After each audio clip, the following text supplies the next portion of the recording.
Today we get a real treat. Hey there, RP1 Nation.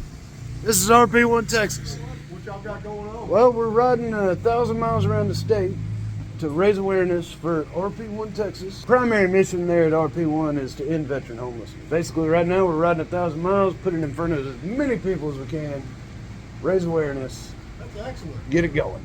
Welcome to another edition of RFRP Texas History Lesson. As you can see, this trail comes out of Louisiana. It comes through right where we are and goes down into Mexico. So there's the old schoolhouse bell.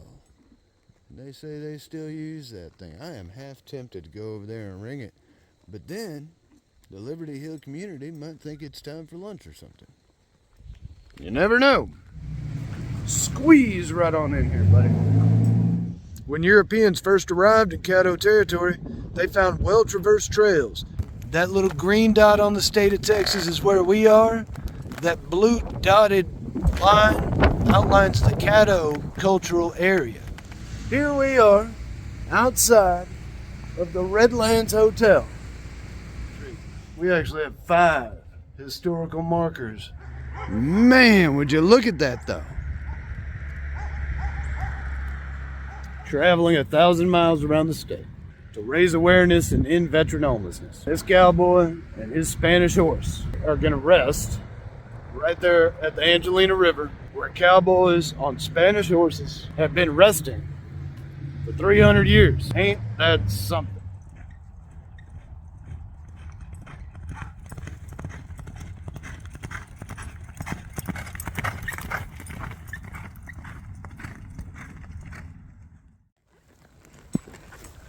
Hey there, RP1 Nation. This is RP1 Texas with another edition of RFRP Texas History Lessons. Here we are at the Liberty Hill United Methodist Church. And they have a Texas historical marker outside dedicated to the Liberty Hill community. So let's have a read.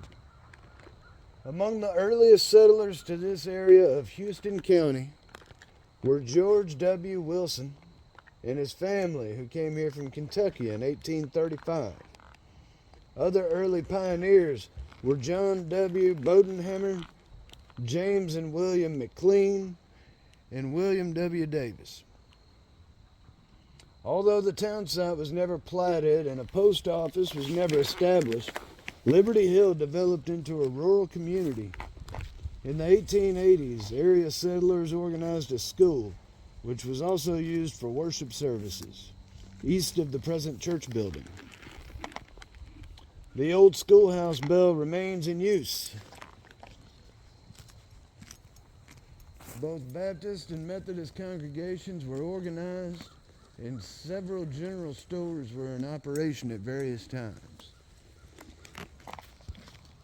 The Liberty Hill School was closed in the 1930s. Area children attended classes in Glover and were later transferred to Grapeland.